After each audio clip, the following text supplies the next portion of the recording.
Hey everyone, this is Steve with Milson Perspective. This is part 4 of 4 videos covering the kit that I carry at 1Shepherd specifically. So we've covered 3 different first and second line systems. I kind of lump those together just because of the way that they coexist. So we've seen LC2, we've seen a chest rig system, and then we've seen a modern battle belt that's kind of more British in origin than anything else. So now the focus is on the third line. So what's in my ruck and how do I pack it? So I'm going to go through a few different things with you. You'll see various options of rucks and what I'm actually using right now at 1Shepherd. Here we go. Okay, so this is the contents of my little overnight kit. This just kind of contains all the miscellaneous items that I may or may not want when I'm spending the night or a few nights in a patrol base. So on the outside of the pouch is my titanium spork. I'm a weight weenie. I count ounces because I hate carrying extra unnecessary stuff. So I ditch all the plastic spoons from the MREs and I use that. I also have a small stove. This does not always come with me if it's going to be cold or I have a leadership position like APO where it's my job to maintain troop morale. I will bring this even in hot weather because you can get hypothermic or at least miserably cold in lots of temperature ranges. So this just folds out and then goes on a little compressed gas canister. Again, it's not always with me, but it is most of the time, along with its appropriate fuel cell.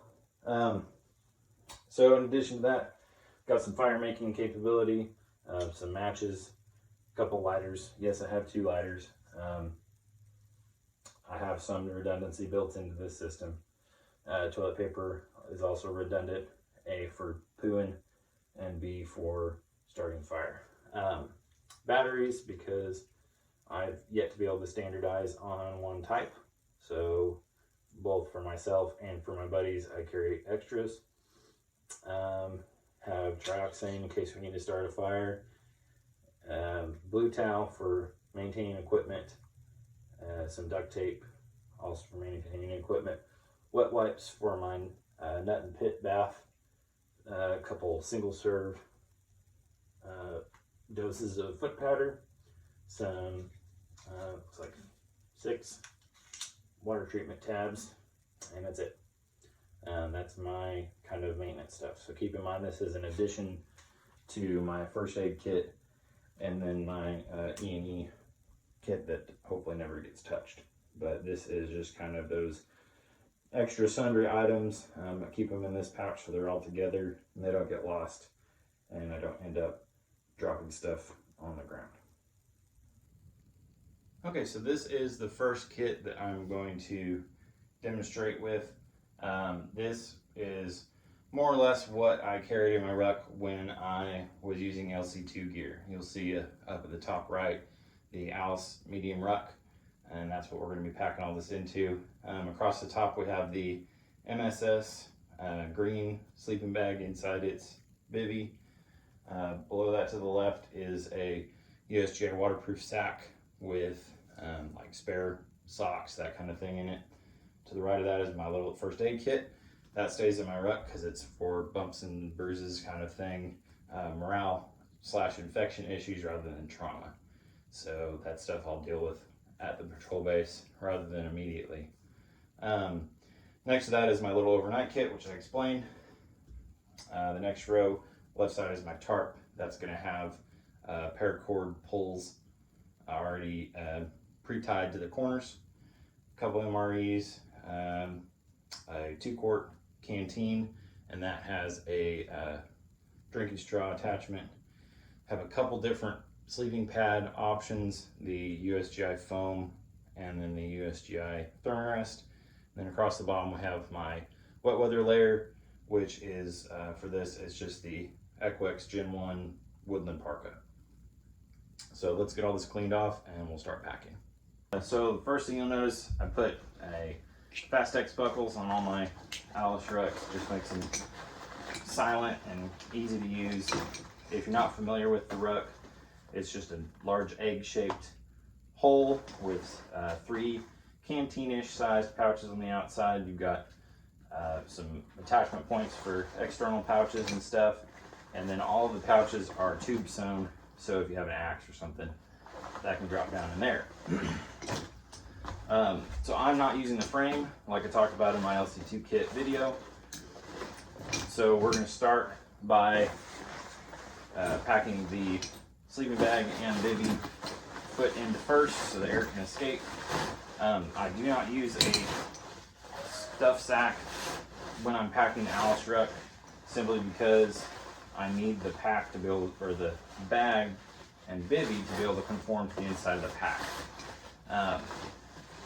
If I don't, I'll have all this wasted space down in the corners, which is unacceptable. Okay, so this looks like it's filling the ruck, and we're going to deal with that here in just a second. If we decide to use the foam pad, I have mine cut down so it's narrower. I like to put it along the side. I'll just hold it on with paracord or some bungee cords. That way it's not making me too much larger on the pack. What I prefer to do is use the Thermarest version and put it on the inside.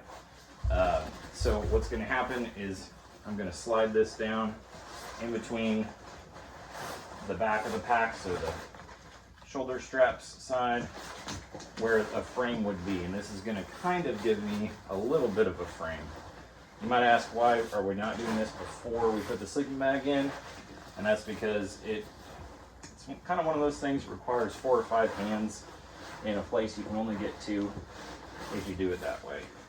So just trust me, put the sleeping bag in first, and then we'll get it squared away. So you want to put this down about even with the top of the pad on the Alice Ruck, so that it's not sticking out unnecessarily. And now we're going to pack the sleeping bag in. So use your fist and specifically target those bottom corners.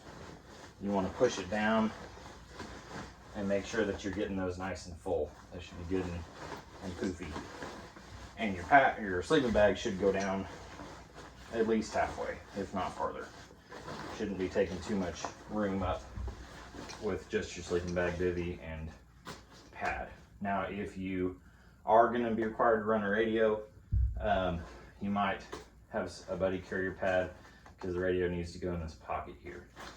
That's not for hydration carry, it's for radio. So next up, I'm going to put my shelter in. You're going to see a lot of layering in this. So the shelter is going to go in flat. The sleeping bag, when I put it in, I make sure that the bag is totally in the bivy and covered up with a flap of the bivy.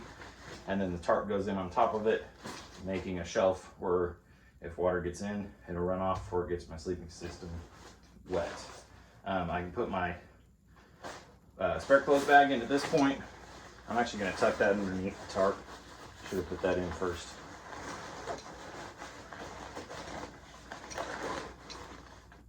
And then I'm just going to use the tarp as a nice wedge to just push everything down. And it still should be about half full with all that stuff in there. I usually put my spare food in next. Whatever meal I'm going to eat that day will go on the outside so that it's easy to access. And I'll usually put my overnight kit on the outside just because it has my stove in it, and I want to be able to access that during the day. Little first aid kit usually gets shoved down in a corner. I'm not typically going to pull that out more than once a day, so there's really no reason to have it super accessible. And now we've got about the top third of the ruck left. If we have a bunch of mission or unit equipment, that's where this will go, and the canteen will go on the outside in an external pouch. If for whatever reason I've got all this space to myself, it can go in, and then I'll attach my drinking straw there and run it out along the shoulder pad or shoulder strap, just like a camelback. My wet weather shell goes on top and just acts as another waterproofing layer to keep everything dry. And this will actually bring around the edge of the sleeping pad so that if anything gets here, it rolls off. Now, that's all extra layers of waterproofing because this layer on the underside of the lid itself is supposed to be waterproof if you don't have a super old one that's mostly destroyed. And that's really it. That is all that I'm going to put in my ruck. It's not heavy. It shouldn't be overly uncomfortable. If it is, you're probably carrying too much stuff, especially for a 3-day FTX. So I have 2 MREs inside. You'll be issued 4 for the FTX. So you can put the other 2 on the outside. I've got my water inside and everything. I didn't even need a pouch. And I could have compressed it a little bit more. You can see I've got some little voids inside there. So with a good knee or a standing fist and put some weight on it, I could compress this even more and get, some squad equipment, trip flares or lights, more ammo, whatever I wanted in there. I really like not using extra pouches if I don't have to, because it's just less snags, less opportunities for me to be pulling branches and whacking people in the face. So that is the Alice Ruck, and now we'll move on to a different option. Okay, so now we're going to move on to a more of a 4-season or winter kit. So across the top we still have the MSS bivy and green bag. Across the bottom we have the MSS black bag. So very few times will that actually come out with mountain patrol. It's got to be really cold. If I need an extra layer inside my green bag and bivy, usually the snug pack jump blanket will be the extra insulation, but we're going kind of on the cold side just to see how all that looks. This time I am going to use a stuff sack for both sleeping bags. That's up at the top left. Got an Austrian shelter half. Those are a little bit thicker. I can make a Von Wreck with 3 of my friends and build a fire inside and be relatively warm and still hard to find. I've got 2 sleeping pads. The left one is the West German foam sleeping pad, and then we've got the Thermarest on the right that's inflatable, and the little gray thing at the very top of your screen is a pillow. Yep, got to get off the ground. I'm going to typically have most of my stuff on when I go to sleep, so having that extra bit of insulation for my brain is awesome. Across the middle, I've got the waterproof bag again with socks and undies. It's in cold environments going to also have a pair of sleeping socks, so an extra pair of massive super fluffy socks that I can put on. Even better would be some down or synthetic booties for my feet to not freeze off in the middle of the night. Bottom left, I've got my grid fleece and my beanie. Those will either be riding on me or in that waterproof sack. Hydration is in a South African 2-quart canteen. The straws are gone because it's too cold, so we're just gonna drink from canteens. My first aid and overnight kits are the same. The next bag is my little 5, so soft shell jacket and pants, a couple MREs, and let's get it all in the ruck. Okay, so the ruck for this kit is the Crossfire DG3. It is large enough for a short duration winter op, not so much for a long one without a bunch of add-on pouches. But I want to demonstrate that it can in fact suck down this load. That's what she said. So the 2 sleeping bags and bivy are inside this compression sack. This is just a generic, nothing fancy compression sack. If I put all 3 of them in there, more often I'd get a waterproof one that size, but it's very uncommon for me to need all 3 of these and be worried about water at the same time. So the nice thing about this pack is it's got this center zip, makes it really easy to load. I have all of the inserts and everything out of here.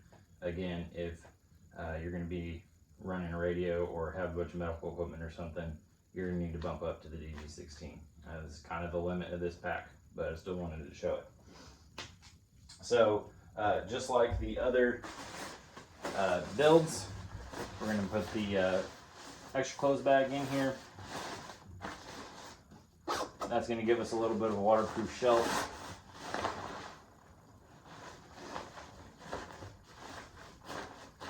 A lot of the times, especially with winter kit, I will pre-stage my sleeping socks and pillow, anything I'm only going to use at night, inside the stuff sack with my sleeping bag. This is the USGI thermarest going in again.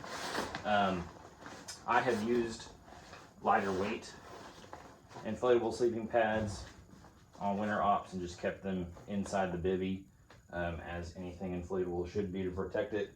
But this one was the most handy for demonstration today. The Austrian shelter half has its own bag. This has all the poles and stakes and all of it nicely organized inside of there. A couple MREs down the sides. Make use of that extra bit of space.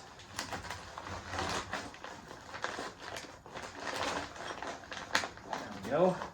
Can't have those nooks and crannies going to waste. One thing I keep forgetting to mention is stove fuel to go with the stove in my overnight kit. And I can either put these on an outside pouch or just leave them there. My soft shells are actually going to go in my assault pack more often than not in cold weather. So think about needing to not wear them while you're moving quite a bit on patrol, and then maybe you're going to sit on an objective for a while or be a little bit less mobile, and you want to put them on. So those are going to stay in the patrol pack, assault pack, whatever you want to call it. Alternately, if I know I'm going to be sitting for a long time, I'll switch the soft shell jacket specifically out for a hard shell. I typically don't use hard shell pants pretty much at all, unless I'm literally going to be sitting around a tent doing nothing for a long time and I know it's going to be raining all the time. I pretty much just wear soft shell pants. Of course, other items can go in there that can get expanded, so on and so forth. You've seen the details on that.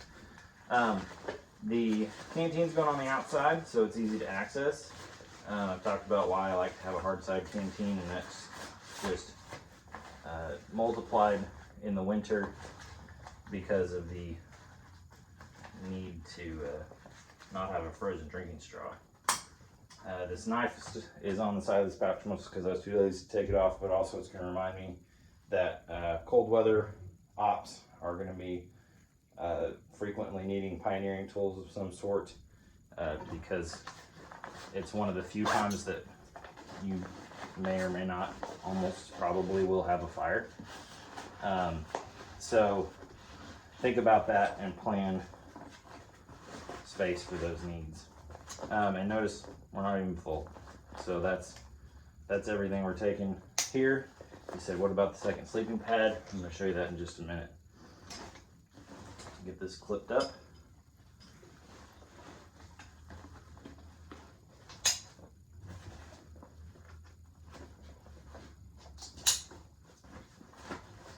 You'll notice there's no snow collar on this ruck. I haven't decided that's a good or bad thing. People that actually run in snow frequently can weigh in on that. I would welcome their opinion. I do not get out in actual snow very often. Cold, yes. Snow, not so much. So those that know more than I do, welcome to tell me I'm stupid, but I have not really missed the snow collar. But then again, I'm not in snow. So that said, on the face of the pack is where I'm going to put this second sleeping pad. And the reason for that, and the reason I bring this specific sleeping pad in the cold is because it makes a good sitting pad during the day. You can see it folds up about butt size,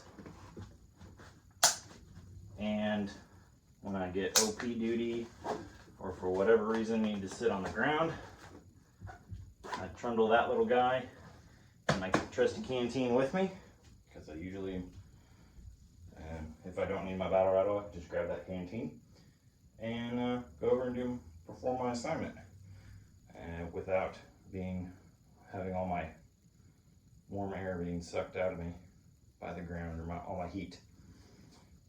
I choose to use just these straps on the outside rather than the beaver tail that comes with this ruck, just because I found that the beaver tail is not really big enough. It just doesn't have the right shape. Been kind of disappointed with that, but that's a topic for a different day. So this is the winter setup, for lack of a better term. If it's extra cold, I realize I've got my water quite a bit of weight off to one side. When it's extra cold, there'll be a GG pouch on this side, and that's where my level 7 puffy happy suit jacket will be, and that kind of offsets the weight, not really, but a little bit. So that's usually how I set that up. And now we'll go on to a third and final kit. Okay, so this is gonna be the third and final ruck loadout. The second one, I think I forgot to mention, is designed to kind of go with the whole chest rig kit. It can actually be modified to work with the belt kit or the chest rig, just the suspension of the ruck, and whether it's gonna be long or short back, switch the frame out, whatever you need to do. This is specifically set up to work with my modern belt kit, seen in the third video. So the ruck is an Ats Raid 2, as previously mentioned. The going across the middle row, the water is going to be a 2-liter Nalgene bottle. This gives me a hard-sided canteen I can hold on to in camp, and I can still use a source converted tube to drink on the move. First aid and overnight kits remain the same, and our rays are the same. Stove fuel. So this is there to remind me to talk about optional equipment. Expect optional equipment. If I'm an APL, even if it's supposed to be warm out, if nobody else is bringing a stove, I'm bringing a stove in case the temps drop or we get soaked and then the temps drop a little bit. Everybody, morale drops. It's my job to bring it back up. I'm gonna have hot drinks for everybody. So consider your position in the team and plan accordingly with the mission. Obviously, listen to your leadership. They will direct you on what extra items to carry or not carry. Don't just bring a bunch of extra crap, because you just end up carrying it around. It's really not necessary. So moving on, soapbox over. The sleeping pad is, again, the West German sleeping pad. The sleeping bag is the Snug Pack Jungle bag, and then the bivvy is an REI Minimalist bivvy. On the right is the Snug Pack Stasha tarp. Bottom left, again, is the same waterproof bag with socks and undies, and then a hard shell jacket. Sometimes bring hard shell, sometimes soft shell, just kind of depends on what the mission's going to be and when I'm expecting to have to wear it. Also, that doubles as my warming layer. And now let's get it in the ruck. Okay, so the nice thing about the Ats Raid is it opens completely. It's a panel loader, makes it really easy to access all the things. I can pick and choose what I want to get out without making a gypsy camp, which it would be pulling all this stuff out, having all these things hung up and set around camp. That's a pretty big no-no, and you want to minimize that as much as possible.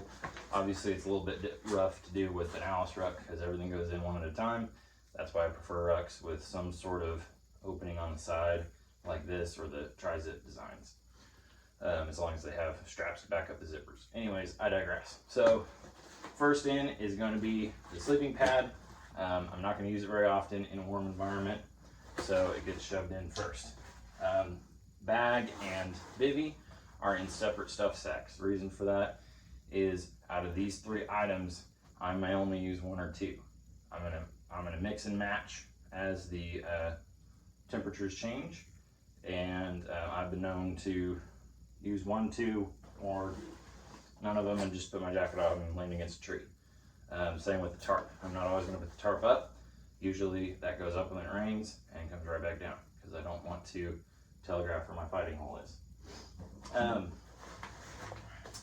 Water's going in the middle just because it's the heavy, obnoxious thing. Get this tuber out. These little guys are going to go up in the corners just because they are little, weirdly shaped. And then it's hard to tell, but there's plenty of depth to this where I can show lots of other things. And honestly, I'm just trying to fill the ruck so it'll actually carry kind of, sort of, not terrible at this point, because I really just don't have enough stuff to fill it. This is going to go down at the bottom. This is always going to be at the top, so I can pull it out real easily. And that's pretty much it. With this, I can get my shelter system, any one item out without having to drop everything out, which I mentioned it twice. It's important. Really a critical thing. It's something that separates those who have experience from those who don't. And it's really nice to see a guy that's squared away enough not to dump their kit all over the ground. I said soapbox over, and I lied to you. That's my bad. So there's the ruck. That, as you've seen, just sits right on top of the belt kit. Transfers the load pretty decent, and makes for a nice lightweight ruck. So yeah. All right, I hope you all have enjoyed this series. Sorry it's taken so long for me to get out. I could go into excuses, but that's really unnecessary at this point. The bottom line is it's done now, and hopefully it gives you some knowledge, or at least sparks some questions in your mind that can help you out. So please let us know if there's anything else you'd like to discuss or questions you have. Hit us up. If you attend 1Shepherd, hit up some of the cadre and instructors. They're all very knowledgeable.